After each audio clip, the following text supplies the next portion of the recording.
አርዕስተ ዜና። በሕክምና ተቋማት የመሳሪያ እጥረትና በታካሚዎች ዘግይቶ መምጣት ሳቢያ በካንሰር የሚሞቱ ሕፃናት ቁጥር ጨምሯል ተባለ። በአዲስ አበባ ባለፉት 6 ወራት 13643 የታክስ ውሳኔ ቅሬታ መቅረቡ ታወቀ። ከውጭ በምስራቃዊ ዲሞክራቲክ ሪፐብሊክ ኮንጎ የጸጥታ ችግር እየተባባሰ በመምጣቱ የረድኤት ሰራተኞች ለከፍተኛ አደጋ ተጋልጠዋል ተባለ።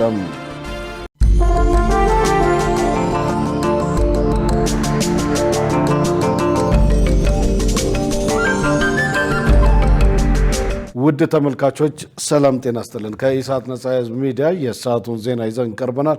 ከዜናው ጋር ደረጀ ይልማ ነኝ። ለምልክት ቋንቋው ደግሞ ዳዊት ጎሳኤ አብሮኛል። በሕክምና ተቋማት የመሳሪያ እጥረትና በታካሚዎች ዘግይቶ መምጣት ሳቢያ በካንሰር የሚሞቱ ሕፃናት ቁጥር ጨምሯል ተባለም። ይህ የተገለጸው የኢትዮጵያ ሕፃናት የደምና የካንሰር ማህበር መመስረቱን አስመልክቶ በተዘጋጀ መድረክ ላይ ነው። መሳይ ገዛኸኝ ተጨማሪ አላት። በኢትዮጵያ ውስጥ በአመት 8000 ህጻናት በካንሰር በሽታ እንደሚጠቁ መረጃዎች ያሳያሉ። ይሁን እንጂ ወደ ሕክምና ተቋማት የሚመጡት ከ2000 እንደማይበልጡም ተነግሯል። ይህም የሚሆነው በህፃናት ላይ የሚከሰተውን ካንሰር ባለማወቅ እንደሆነ የዘርፉ ባለሙያዎች ይገልጻሉ። እንዲህ አይነቱን ችግር ለመከላከልና ህፃናቱን ወደ ሕክምና ሰጪ ተቋማት ለማድረስ መሰራት እንደሚገባም ይነገራል። በዚህ ረገድ የኢትዮጵያ ህጻናት የደም ካንሰር ማህበር ተቋቁሟል። የማህበሩ መመስረትም በዋነኝነት የግንዛቤ ስራ ለመስራት የሕክምና አገልግሎትን ተደራሽ ለማድረግና በጥናት የታገዘ የተሻለ አገልግሎት ለመስጠት ታስቦ እንደሆነ የተቋሙ ፕሬዝዳንት የደምና የካንሰር ሰብ ስፔሻሊስት ዶክተር አቤል ኃይሉ ገልጸዋል። ኢትዮጵያ በካንሰር ከተጠቁ ህጻናት 60 በመቶውን አክሞ የማዳን አቅም ቢኖራትም ዓለም ወደ ደረሰበት 85 በመቶ ለመድረስ መሟላት የሚያስፈልጋቸው ነገሮች አሉ ይላሉ። እነዚህ ያልዳኑበት ምክንያት ምንድነው ሲባል የመጀመሪያው ሌት ዳያግኖሲስ ወይም ደግሞ ዘግይቶ መምጣት፣ ከዛ ውጭ ደግሞ የምንፈልጋቸው መድኃኒቶችን የማቅረብ ችግር አንዳንድ ጊዜ ይስተዋላል። የካንሰር ህክምና አንድ አይነት ህክምና አይደለም። ወይም ደግሞ የህፃናት የካንሰር ሐኪም ስላለ ብቻ በሽታው አይድንም። የህፃናት የካንሰር ሐኪም ሴንትራል ቢሆንም ነርሶች ያስፈልጉናል፣ የቀዶ ጥገና ሐኪሞች ያስፈልጉናል፣ ጥሩ የሆነ የጨረር ህክምና ያስፈልገናል። ይሄ ሰፖርቲቭ ኬር የምንለው ደግሞ የደም አቅርቦት በጣም ያስፈልጋል። ይሄ ቀይ ደም ፕላትሌት የምንለው ነገር ያለ እሱ ሳይኖር የደም ካንሰር ህክምና ማከም ፈጽሞ የሚታሰብ ነገር አይደለም። ስለዚህ ዓለም የደረሰችበት እኛ ህክምናውን እየሰጠን ለምን እነሱ አልደረስንም ሲባል ተጓዳኝ አብሮ መሟላት ያለባቸው ነገሮች ማግኘት ባለመቻላችን ምክንያት ነው። በአሁኑ ሰዓት ሰርቲፋይድ የሆኑን 20 ሐኪሞች አሉ። ከዛ ውጭ ደግሞ በትምህርት ላይ ያሉ ወደ 15 አካባቢ የሚጠጉ ሐኪሞች አሉ። በቀጣዮቹ 2 ዓመታት አሁን ያለው ቁጥራችን ሙሉ ወደ 35 አካባቢ ይደርሳል። በካንሰር ህመም ተጠቅተው በህክምና ሲረዱ የነበሩ ወላጅ አባትና አንድ ታዳጊ ኢሳት አነጋግሯል። ልጄ ላይ ትንሽ ነገር እብጥ ነበረ፣ አንገት ላይ ትንሽ እብጥ ነበረ። ከዛን ልጁን ስጠይቀው ልጁ ምንም የምሰማ ነገር እያለኝ ነበር ማለት ነው። ከዛን ዝም እያልኩ ማለት ልጁ ሰፋፋ መጣ ማለት ነው፣ እብጠቱ ማለት ነው። ኢቲ ካንሰር ብሎ ተገኘ። ከዛን ኬሞ ጀመረ ልጁን። ከዛ በቃ አሁን እንደዚህ ህክምና ጀመርኩት 1 አመት ከ2 ወር። ከዛን ይህም በሽታ ሚድን በሽታ ፊት እኛ ሀገር ማይድን በሽታ ነው ብዙ ምን ማለት ነው። የቲ ካንሰር ሊምፎማ በ6 አመቴ ካንሰር ታካሚ ነበርኩኝ። ከ6 አመት በኋላ አሁን 16 አመቴ ነው። ከ10 አመት በፊት በጣም በካንሰር ህመም ላይ ብዙ ተሰቃይ ነበረ። ብዙ ችግር አሳልፌ ዛሬ እዚህ ላይ እየደረስኩት። ህክምና በሚሰጥበት ወቅት በርካታ ችግሮች እንዳሳለፉ የሚገልጹት ተጠቂዎቹ በአሁኑ ወቅት ሙሉ በሙሉ በሚባል ደረጃ እንዳገገሙ ገልጸውልናል። ዳንኩኝ አሁን ሙሉ ህክምና እየሄድኩ ምናምን በየወሩ በየሳምንቱ ይሄድ ነበረ። አሁን ግን በአንድ አመት አንዴ ለቼክአፕ ይሄድ ነበር። አሁን ያንንም ማቆም ትችላለህ ጨርሳል ተብያለሁ። 20 ቀን ጨረር ወሰደ። ኬሞ 8 ሳይክል ወስዶ ይሄን ደረጃ ላይ ደርሰ ልጁ አሁን እኔም በራሴን ውጤቱ አይቻለሁ ሲቲ ስካን ላይ ማለት ነው። አሁን ልጁ ድኖ ምንም ነገር የምሰማ ነገር የለም ድኖ አለ ማለት ነው። የሙጥራብ ጨርሶ ጨረሩን ጨርሷል። ወላ ፕላል ደርሷል። በቃ ህጻናት ገና በማህፀን ውስጥ እያሉ ሆነ በጨቅላ እድሜያቸው በካንሰር በሽታ ሊጠቁ ስለሚችሉ በጤና ላይ የሚታዩ ጥቃቅን የሚባሉ ምልክቶች ችላ ሊባሉ እንደማይገባ ተመልክቷል። የሲቪል ማህበረሰብ ድርጅቶች ለልማት ስራ አስተዋጽኦአቸውን ማጠናከር እንዳለባቸው ተገለጸ። 14ኛው የሲቪል ማህበረሰብ ድርጅቶች ባለስልጣንና የፌዴራልና የክልል ባለድርሻ አካላት የጋራ ጉባኤ በወላይታ ሶዶ ከተማ ተካሂዷል። የመንግስትና የሲቪል ማህበረሰብ ድርጅቶች ትብብርና ቅንጅት ለኢትዮጵያ ከፍታ በሚል መሪ ሀሳብ በተካሄደው በዚህ መድረክ የሲቪል ማህበረሰብ ድርጅቶች ባለስልጣን ምክትል ዋና ዳይሬክተር ፋሲካው ሞላ እንደገለጹት ድርጅቶቹ ለሀገራዊ ልማትና ለዲሞክራሲ ስርዓት ግንባታ ያላቸው የላቀ ሚና ተጠናክሮ መቀጠል አለበት። የሲቪል ማህበረሰብ ድርጅቶች ራሳቸውን በራሳቸው የሚያስተዳድሩበትን ጠንካራ ስርዓት ለመዘርጋት ሲሰራ መቆየቱንና በዚህም ውጤት መመዝገቡን ኃላፊው አመልክተዋል። የደቡብ ኢትዮጵያ ክልል የመንግስት ዋና ተጠሪ ገብረ መስቀል ጫላ የሲቪል ማህበረሰብ ድርጅቶች በክልሉ ለኢኮኖሚያዊና ማህበራዊ ልማት ስራና እድገት ስኬታማነት የሚያደርጉት አስተዋጽኦ የላቀ መሆኑን አንስተዋል።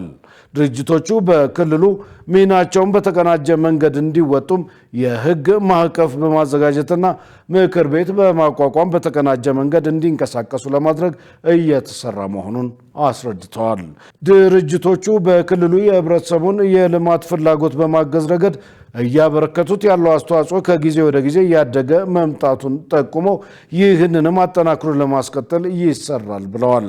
በክልሉ 15.6 ቢሊዮን ብር ያስመዘገቡ 132 የሲቪል ማህበረሰብ ድርጅቶች እንዳሉ ያነሱት ምክትል ርዕሰ መስተዳድር ማዕረግ የደቡብ ኢትዮጵያ ክልል ፋይናንስ ቢሮ ኃላፊ ተፈሪ አባተ ድርጅቶቹ ከ5.6 ሚሊዮን በላይ የማህበረሰብ ክፍሎችን በተለያዩ የልማት ስራዎች ተጠቃሚ እያደረገ መሆኑን አንስተዋል። ይህን ተግባር ለማጠናከር የትብብርና የክትትል ስራ ልዩ ትኩረት እንደተሰጠው ገልጸው የድርጅቶቹ የአጋርነት ሚና እያደገ መምጣቱን አስታውቀዋል። በመድረኩ የፌዴራልና የክልሎች ባለድርሻ አካላት፣ የፍትህና የፋይናንስ ቢሮ ተወካዮች እንዲሁም ሌሎች ጥሪ የተደረገላቸው አካላት ተሳትፈዋል።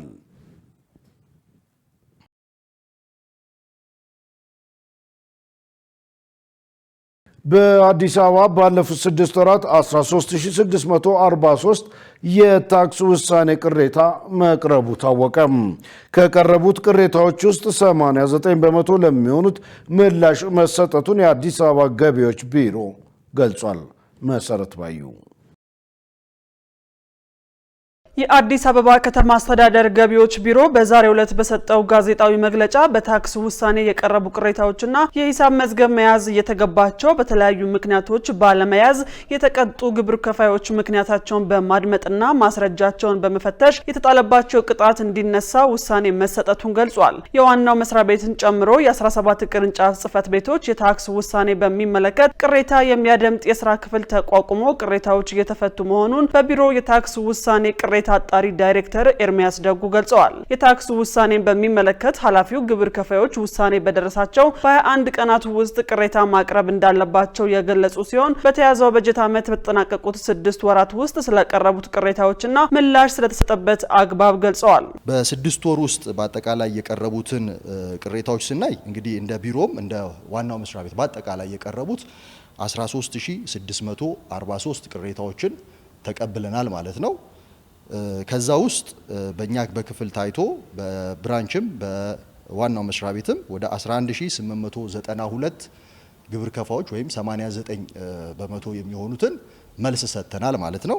1518 የግብር ከፋዎች ቅሬታ መልስ ያልሰጠናቸው አሉ። ቅሬታ ሂደቶች ራሱ ሂደት አለው።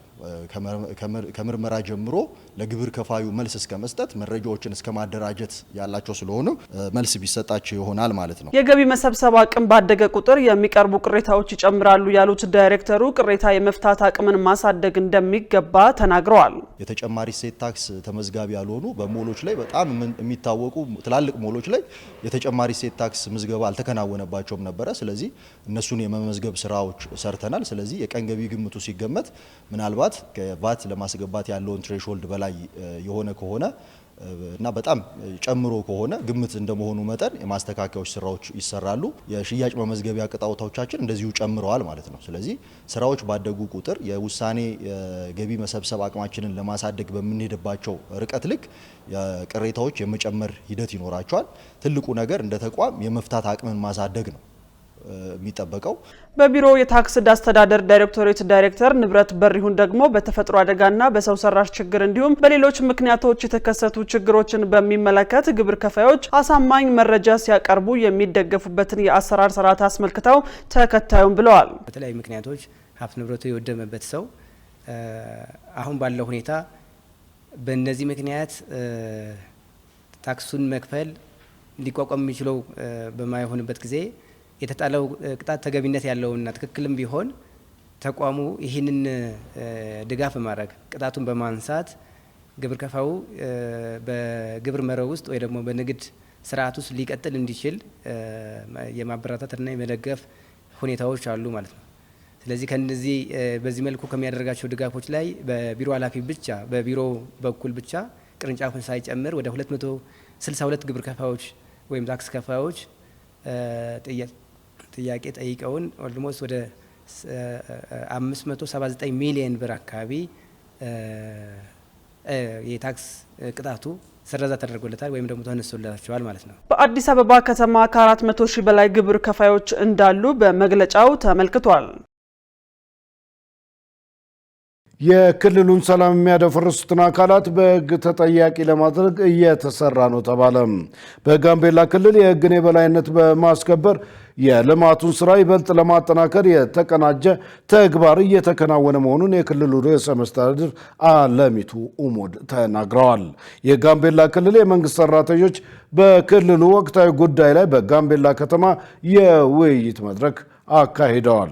በውይይቱ መድረክ ላይ የተገኙት ርዕሰ መስተዳድር አለሚቱ ኡሞድ በክልሉ የሕግን የበላይነት በማስከበር የልማት ስራዎችን ይበልጥ ለማጠናከር የተቀናጀ ጥረት እየተደረገ መሆኑን ገልጸዋል።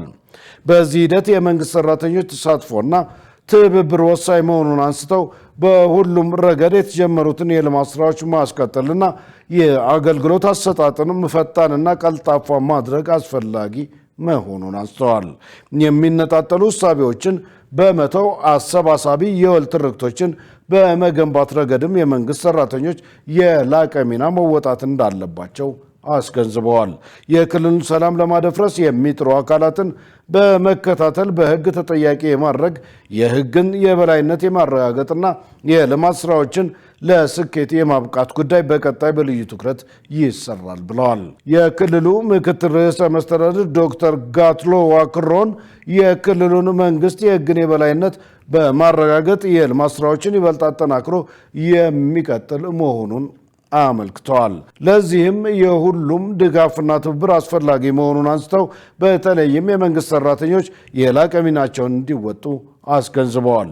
የመድረኩ ተሳታፊ የመንግስት ሰራተኞችም ለክልሉ ዘላቂ ሰላምና የልማት ስራዎች መሳካት የድርሻቸውን እንደሚወጡ አረጋግጠዋል። በጋምቤላ ክልል ለልማት የሚውል እምቅ የተፈጥሮ ሀብት መኖሩን አንስተው በጋራ በመስራትና በማልማት ጥቅም ላይ ማዋል ስራ እንዲሳካ እንሰራለን ብለዋል።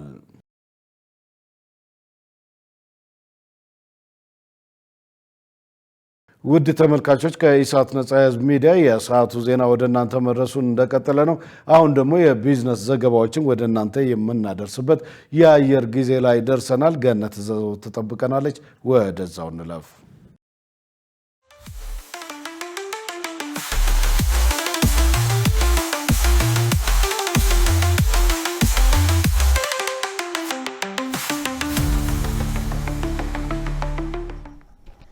ሰላም ጤና ይስጥልን ተመልካቾቻችን፣ ከኢሳት ነጻ የህዝብ ሚዲያ የዕለቱን የቢዝነስና የኢኮኖሚ መረጃዎች ወደ እናንተ እናቀርባለን። ከዘገባዎቹ ጋር ገነት ዘዘው ነኝ። አብራችሁን ቆዩ።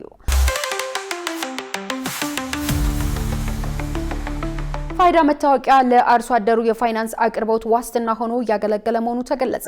በጠቅላይ ሚኒስትር ጽህፈት ቤት የብሔራዊ መታወቂያ ምዝገባ አስተባባሪ አቶ ደጀኔ ገብሬ ለጋዜጣ ፕላስ እንደገለጹት የፋይዳ መታወቂያ በገጠር አካባቢዎች ለአርሶ አደሩ የፋይናንስ አቅርቦት ተደራሽ ለማድረግ የብድርና የማማከር ስራ ለመስራት በሚደረገው ጥረት ዋስትና ሆኖ እያገለገለ መሆኑን ገልጸዋል። ፋይዳ አንድን አርሶ አደር በተለየ ሁኔታ የሚገልጽ በመሆኑ ያንን መሰረት በማድረግ ያለውን ሀብት፣ መሬት፣ የእንስሳ ቁጥር በአግባቡ በመለየት ተጨማሪ ገንዘብ ኢንቨስት እንዲያደርግና ስራውንና ሀብቱን እንዲያሰፋ አቅም እንደሚሆን ገልጸዋል። በሌላ በኩል ከደህንነት አንጻር የማህበረሰቡንና የተቋማትን መጭበርበር በእጅጉ በመቀነስ ሌቦችንና አጭበርባሪዎችን ለመለየት እንዲሁም ኢኮኖሚውን ወደ መደበኛ የኢኮኖሚ ስርዓት ለመመለስ አጋዥ እንደሚሆን ተናግረዋል። በተጨማሪም የመልካም አስተዳደር ችግሮችን ለመቅረፍ ቴክኖሎጂን ለማስፋፋት ከሰው ንክኪ ይልቅ በቴክኖሎጂ ተቋማትን ከተቋማትና ከደንበኞቻቸው ጋር በማገናኘት ማንነታቸው ለመግለጽ ፋይዳ ወሳኝ ሚና እንደሚኖረውም ጠቁመዋል። የጃፓን ኩባንያዎች በኢትዮጵያ ኢንቨስት እንዲያደርጉ ጥሪ ቀረበ። የውጭ ጉዳይ ሚኒስትር ዶክተር ጌዲዮን ጢሞቴዎስ የጃፓን ኩባንያዎች በኢትዮጵያ ባሉ የኢንቨስትመንት አማራጮች እንዲሳተፉ ጥሪ አቅርበዋል። ዶክተር ጌዲዮን በጃፓን የውጭ ጉዳይ ሚኒስትር ዴኤታ ኩኒሚትሶ አያኖ ከተመራ የንግድ እና ኢንቨስትመንት ልዑካን ቡድን ጋር ተወያይተዋል። ሚኒስትሩ በዚህ ወቅት ኢትዮጵያና ጃፓን ታሪካዊ ግንኙነት ያላቸው እንዲሁም በሁለትዮሽና ባለብዙ ወገን የግንኙነት መድረኮች ጠንካራ ትብብር ያላቸው መሆኑን ገልጸዋል። ጃፓን ለምታደርጋቸው የልማት ድጋፎች ያመሰገኑት ሚኒስትሩ በንግድና በኢንቨስትመንት ዘርፍ የሁለቱ ሀገራት ግንኙነት እየተሻሻለ መምጣቱን ገልጸው የበለጠ ሊጠናከር እንደሚገባውም ተናግረዋል። በተጨማሪም ከ35 የጃፓን ኩባንያዎች ለተውጣጡ 48 የቢዝነስ ልዑካን ቡድን በኢትዮጵያ ያለውን ምቹ የንግድና የኢንቨስትመንት አማራጮችን በተመለከተ ገለጻ ማድረጋቸውን የሚኒስቴሩ መረጃ ያመለክታል። የጃፓን ውጭ ጉዳይ ሚኒስትር ዴኤታ ኩኒሚትሶ አያኖ በበኩላቸው ኢትዮጵያና የጃፓን በንግድና በኢንቨስትመንት ያላቸውን ግንኙነት የበለጠ አጠናክሮ ማስቀጠል ይገባል ብለዋል። በነገው ዕለትም የኢትዮ ጃፓን ቢዝነስ ፎረም የሚካሄድ ሲሆን ፎረሙ የሁለቱን ሀገራት የንግድ እና የኢንቨስትመንት ግንኙነት የበለጠ በማጠናከር ረገድ ጉልህ ፋይዳ እንደሚኖረው ተናግረዋል። በአፋር ክልል በበጀት ዓመቱ 6 ወራት ከ3.9 ቢሊዮን ብር በላይ ገቢ መሰብሰቡ ታወቀ። የአፋር ክልል ገቢዎች ቢሮ ኃላፊ አቶ አወል አብዱ የበጀት ዓመቱን የ6 ወራት የገቢ አሰባሰብ ሂደት አስመልክተው ዛሬ መግለጫ ሰጥተዋል። አቶ አወል በመግለጫቸው በበጀት ዓመቱ በ6 ወራት ውስጥ 4 ቢሊዮን 78 ሚሊዮን 630 ሺህ ብር ለመሰብሰብ ታቅዶ 3 ቢሊዮን 998 ሚሊዮን 779 ሺህ ብር መሰብሰቡን ተናግረዋል። ገቢው የተሰበሰበ ቀጥታና ቀጥታ ካልሆኑ ታክሶችና ከሌሎች የገቢ አርዕስቶች መሆኑንም ገልጸዋል። በክልሉ ገቢን አሟጦ ለመሰብሰብ የሚያስችል ከክልል እስከ ቀበሌ ድረስ በተከናወነ የንቅናቄና የግንዛቤ ማሳደግ ስራ ግብርን በጊዜ የመክፈሉ ልማድ እየተሻሻለ መምጣቱንም ገልጸዋል። በተለይም የግብር አሰባሰቡን መንገድ ዲጂታላይዝ በማድረግ ግብር ከፋዩ በቀላሉ መስተናገድ እንዲችል እየተሰራ መሆኑን ተናግረዋል። በዘርፉ የተሻሉ አሰራሮችን በመዘርጋትና ህገወጥ ግለሰቦችን ወደ ህጋዊነት የማምጣት ስራ መሰራቱን ጠቁመው ወደ ትክክለኛው መንገድ ባልመጡት ላይ ደግሞ ህጋዊ እርምጃ የሚወሰድ መሆኑን አቶ አወል ገልጸዋል ሲል ኢዜአ ዘግቧል። የተከበራችሁ ተመልካቾቻችን አሁን ደግሞ የዕለቱን የውጭ ምንዛሬ ዋጋና የብሔራዊ ባንክ የወርቅ ግብይት መረጃ ተከታትለን እንመለስ።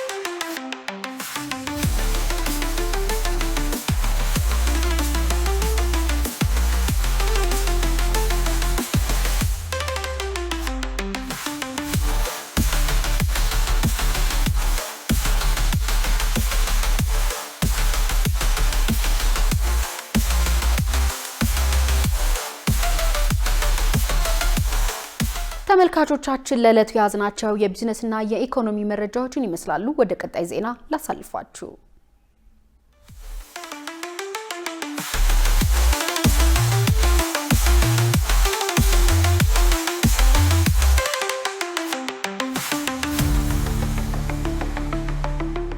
ውድ ተመልካቾች ከኢሳት ነጻ የህዝብ ሚዲያ የሰዓቱ ዜና ወደ እናንተ መድረሱ እንደቀጠለ ነው። አሁን ደግሞ ወደ ውጭ ዘገባዎች አልፋለሁ። በምስራቃዊ ዲሞክራቲክ ሪፐብሊክ ኮንጎ የጸጥታ ችግር እየተባባሰ በመምጣቱ የረድኤት ሰራተኞች ለከፍተኛ አደጋ ተጋልጠዋል ተባለ። የተባበሩት መንግስታት የሰብአዊ ጉዳዮች ማስተባበሪያ ቢሮ እንደገለጸው እንደ አውሮፓውያኑ ባለፈው ዓመት ታህሳስ ወር በረድኤት ሰራተኞች ላይ ያነጣጠሩ 48 ጥቃቶች ተመዝግበዋል። ዮሐንስ ተስፋ ተጨማሪ አለው። በዲሞክራቲክ ሪፐብሊክ ኮንጎ ያለው የጸጥታ ሁኔታ ከጊዜ ወደ ጊዜ አሳሳቢ ደረጃ ላይ እየደረሰ ይገኛል። በተለይም በችግር ለተጋለጡ ወገኖች እርዳታ የሚያደርሱ የረድኤት ሰራተኞች የጥቃት ኢላማ መሆናቸው በአካባቢው የሚከናወኑትን ሰብአዊ ተግባራት በከባድ ፈተና ውስጥ ጥሏቸዋል። እንደ አውሮፓውያኑ አቆጣጠር በ2025 ማብቂያ ላይ የወጡ መረጃዎች ቀውሱ አሁንም መፍትሄ ያላገኘና ይልቁንም መልክ እየቀየረ የመጣ መሆኑን ያሳያሉ። የተባበሩት መንግስታት የሰብአዊ ጉዳዮች ማስተባበሪያ ቢሮ በቅርቡ ባወጣው ሪፖርት መሰረት በታህሳስ ወር 2025 ብቻ በረድኤት ሰራተኞች ላይ ያነጣጠሩ 48 ጥቃቶች ተመዝግበዋል።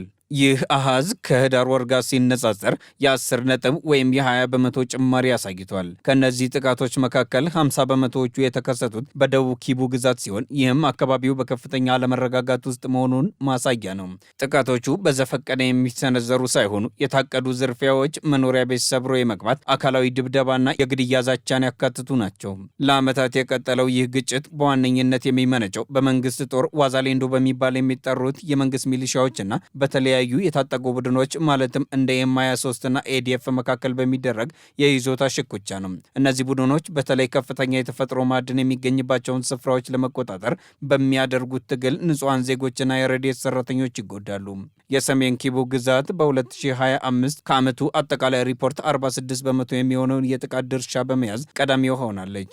ይህም የሆነው የጦርነት ግንባሮች በየቀኑ በመቀያየራቸውና የረድኤት ተቋማት እንቅስቃሴ በመቆሙ እንዲሁም የእርዳታ ቁሳቁሶች በከፍተኛ ሁኔታ በመከማቸታቸው ነው። በአሁኑ ወቅት በኮንጎ ያለው ሁኔታ ከረድኤት ሰራተኞች ደህንነት ባለፈ በሚሊዮን የሚቆጠሩ ሰላማዊ ሰዎችን ሕይወት አደጋ ላይ ጥሏል።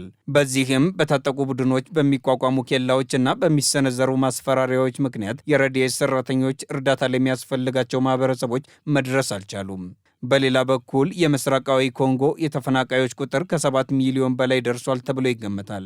ይህም በዓለም አቀፍ ደረጃ ከፍተኛው ቁጥር ነው። በሉዋንዳና በናይሮቢ ሲደረጉ የነበሩ የሰላም ንግግሮች ተጨባጭ ውጤት ባለማምጣታቸው በአካባቢው ሰላም ይሰፍናል የሚለው ተስፋ እየመነመነ መጥቷል። የዓለም አቀፉ ማህበረሰብ ትኩረት በሌሎች ዓለም አቀፍ ግጭቶች ላይ በሆነበት በዚህ ወቅት በዲሞክራቲክ ሪፐብሊክ ኮንጎ ያለው የሰብአዊ መብት ረገጣና በረድኤት ሰራተኞች ላይ የሚደርሰው ጥቃት አፋጣኝ መፍትሄ ይሻል የሚሉት የሰብአዊ መብት ተሟጋቾች የረድኤት ሰራተኞች ጥበቃ ካልተደረገላቸውና ደህንነታቸው ካልተረጋገጠ በሚሊዮኖች የሚቆጠሩ ዜጎች ከምግብ ከጤናና ከሌሎች መሰረታዊ ፍላጎቶች ተገለው ለከፋ አደጋ መጋለጣቸው አይቀሬ ነው በማለት አስጠንቅቀዋል።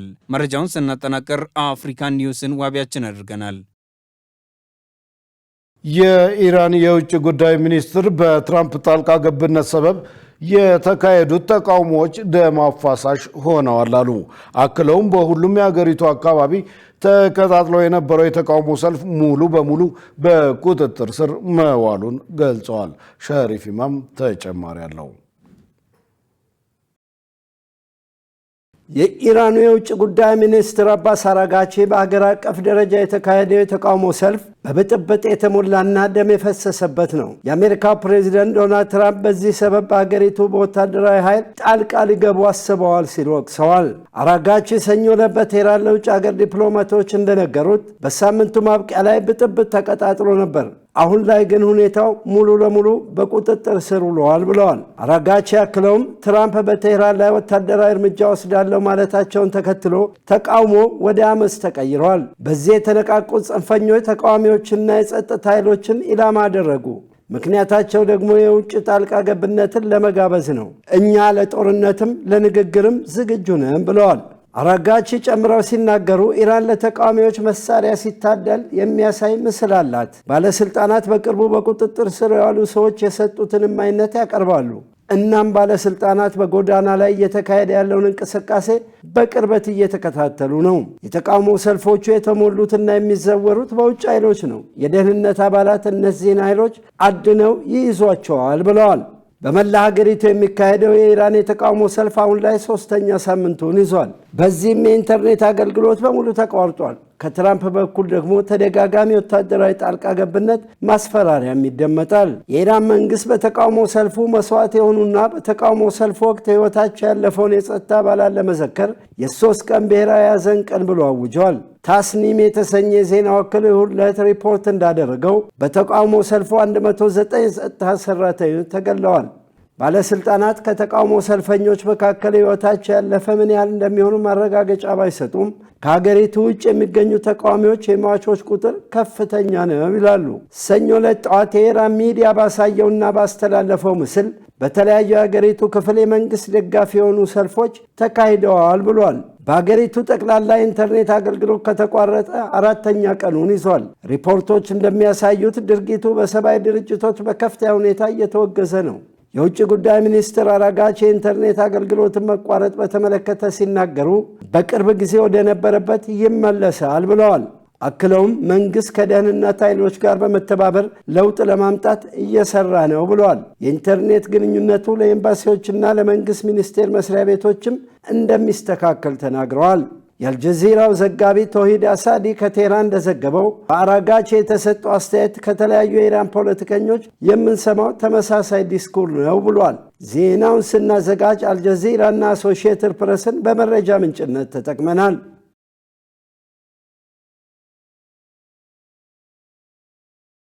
ውድ ተመልካቾች ከኢሳት ነጻ ሚዲያ የሰዓቱ ዜና ወደ እናንተ መድረሱ እንደቀጠለ ነው። አሁን ደግሞ የስፖርት ዘገባዎችን ወደ እናንተ የምናደርስበት የአየር ጊዜ ላይ ደርሰናል። ሙሉ ቀን ሰለሞን ይጠብቀናል። ወደዛው እንለፍ። ለጤንነት፣ ለምርት፣ ለወዳጅነት ሰላም ጤና ይስጥልን ተመልካቾቻችን፣ ከኢሳት ነጻ የህዝብ ሚዲያ ለተሰኞ ለጥር 4 2018 ዓ.ም ያዘጋጀናቸውን ስፖርታዊ መረጃዎች ይዘን ቀርበናል። ከመረጃዎቹ ጋር ሙሉቀን ሰለሞን ነኝ። ኢትዮጵያ በ2026 የሴቶች ከ17 ዓመት በታች የዓለም ዋንጫ ማጣሪያ ከደቡብ ሱዳን ጋር ተደለደለች። የ2026 የሴቶች ከ17 ዓመት በታች የዓለም ዋንጫ የመጀመሪያ ዙር ማጣሪያ ድልድል ይፋ ሲሆን ኢትዮጵያ ከደቡብ ሱዳን ጋር መደልደሏ ታውቋል። ኢትዮጵያ የመጀመሪያውን ዙር ካለፈች በሁለተኛው ዙር ከማላዊና ከብሩንዲ አሸናፊ ጋር ትጫወታለች። የመጀመሪያና የሁለተኛ ዙር ጨዋታዎች እንደየቅደም ተከተላቸው በሚያዝያና በግንቦት ወር እንደሚደረጉ ካፍ አስታውቋል። ማንቸስተር ዩናይትድ ማይክል ካሪክን ለመሾም መስማማታቸው ተገለጸ። በጊዜያዊ አሰልጣኝ እየተመሩ የሚገኙት ማንቸስተር ዩናይትዶች አዲስ ጊዜያዊ አሰልጣኝ ለመሾም መቃረባቸው ተገልጿል። ዩናይትዶች የቀድሞ ተጫዋቾቻቸውን ማይክል ካሪክና ሉጎኖ ሶሻይልን ካነጋገሩ በኋላ አሰልጣኝ ማይክል ካሪክ እስከ ውድድር ዓመቱ መጨረሻ ቡድኑን ለመረከብ በክለቡ ኃላፊዎች ቅድሚያ እንደሰጣቸው ዘ አትሌቲክ ዘግቧል። የማንቸስተር ዩናይትድ ኃላፊዎች ውሳኔያቸውን በቀጣዮቹ 48 ሰዓታት ይፋ እንደሚያደርጉም ተገልጿል። የ41 ዓመቱ እንግሊዛዊ አሰልጣኝ ማይክል ካሪክ በአሁኑ ወቅት የቻምፒዮንሺፑን ሚድልስብሮ በማሰልጠን ላይ ይገኛሉ። ክለቡ ጊዜያዊውን አሰልጣኝ በይፋ ከሾመ በኋላ የሩበን አሞሪምን ተተኪ ለመሾም ዋና አሰልጣኝ ይፈልጋል ተብሏል። ከሩበን አሞሪም ስንብት በኋላ ሌላኛው የቀድሞው የቡድን ተጫዋች የነበረው ዳረን ፍሌቸር ቡድኑን በሁለት ጨዋታዎች መምራቱ ይታወሳል። ባርሴሎና ለ16ኛ ጊዜ የስፔን ሱፐር ካፕ ሻምፒዮን ሆነ። የካታሎኑ ክለብ ባርሴሎና በሳውዲ አረቢያ ጅዳ በተደረገው የኤል ክላሲኮ ሱፐር ካፕ ፍጻሜ ጨዋታ ሪያል ማድሪድን 3-2 በመርታት ሻምፒዮን ሆኗል። የባርሴሎና ጎሎች ራፊናና ሌዋንዶስኪ ሲያስቆጥሩ ለሪያል ማድሪድ ደግሞ ቪኒሲየስ ጁኒየር እና ጎንዛሎ ጋርሺያ ያስቆጥረዋል። በዚህም የአሰልጣኝ ሃንሲ ፍሊክ ስብስብ ለተከታታይ ሁለተኛ ጊዜ የሱፐር ካፕ አሸናፊ ሆኗል። ጀርመናዊው አሰልጣኝ ሃንሲ ፍሊክ በአሰልጣኝነት ዘመናቸው በተለያዩ ክለቦች 8 ጊዜ ለፍጻሜ የደረሱ ሲሆን ሁሉንም ጨዋታዎች አሸንፈዋል። ባርሴሎና የስፓኒሽ ሱፐር ካፕን ለ16ኛ ጊዜ በማንሳት ቀዳሚው ቡድን ሲሆን ሪያል ማድሪድ 13 ጊዜ በማሸነፍ ባርሴሎናን ይከተላል። በእንግሊዝ የካራቦ ካፕ የግማሽ ፍጻሜ የመጀመሪያው ዙር ጨዋታዎች ነገና ረቡዕ ይደረጋሉ። ነገ ያምናው ሻምፒዮን ኒውካስል ዩናይትድ ከማንቸስተር ሲቲ፣ ረቡዕ ቼልሲ ከአርሰናል በተመሳሳይ ሰዓት ምሽት 5 ሰዓት ላይ ይጫወታሉ። የመልስ ጨዋታዎች ደግሞ ከ2 ሳምንት በኋላ ይደረጋሉ። በመጨረሻም ከጃንዋሪ 1 እስከ ፌብሩዋሪ 2 2026 በሚቆየው የጥር የዝውውር መስኮት በርካታ የዝውውር መረጃዎች እየተሰሙ ነው። ከነዚህ መካከል ብሬንትፎርድ የክለብ ብሩዥን የፊት መስመር ተጫዋች ካይፍሮን በ5 ዓመት ከግማሹን ማስፈረሙን ይፋ አድርጓል። ብሬንትፎርድ ለ18 ዓመቱ ቤልጂየማዊ አጥቂ ዝውውር 10 ሚሊዮን ዩሮና እየታየ የሚጨምር ሌሎች ጥቅማ ጥቅሞችን እንደሚከፍል ተገልጿል። የሊግ አንዱ ክለብ ፓሪስ ኤፍሲ ማቲያስ ቴልን ከቶተናም በውሰት ለማስፈረም እየተነጋገረ መሆኑም ተዘግቧል። የክንፍ መስመር ተጫዋቹ ማቲያስ ቴል በመጪው የዓለም ዋንጫ ሀገሩን ፈረንሳይን ለመወከል በቋሚነት የመሰለፍ ዕድል ለማግኘት ወደ ልጅነት ክለቡ ፓሪስ መሄድ እንደመረጠና ዝውውሩ በቅርቡ እንደሚጠናቀቅ ፋብሪዚዮ ሮማኖ ዘግቧል። ማሪዮ ባላቶሊ አዲስ ስምምነት ወዳደረገበት የዱባዩ ክለብ አልኢትፋቅ በይፋ ተቀላቅሏል። የ35 ዓመቱ ጣሊያናዊ የፊት መስመር ተጫዋች ባላቶሊ በፕሮፌሽናል እግር ኳስ ተጫዋችነት ዘመኑ 14ኛ ክለቡ የሆነው የዱባዩ ክለብ አልኢትፋቅን በ2 ዓመት ከግማሽ ኮንትራት ለመቀላቀል መስማማቱ ይታወሳል። ተመልካቾቻችን ከኢሳት ነጻ የህዝብ ሚዲያ ለዕለቱ ያዘጋጀናቸው ስፖርታዊ መረጃዎቻችን የተከታተሏቸውን ይመስሉ ነበር። ከመረጃዎቹ ጋር ሙልቀን ሰለሞን አብሬያችሁ ቆየው። መልካም ጊዜ ይሁንላችሁ። ለጤንነት ለምርት ለወዳጅነት ውድ ተመልካቾች ከኢሳት ነጻ ህዝብ ሚዲያ የሰዓቱ ዜና እስካሁን ነበር። ከዜናው ጋር ደረጀ ይልማ አብሬያችሁ ቆይቻለሁ። ለምልክት ቋንቋው ደግሞ ዳዊት ጎሳይ እንደዚሁ አብሮኝ ቆይቷል። ከቀሪ የኢሳት ዝግጅቶች ጋር ሰናይ ጊዜ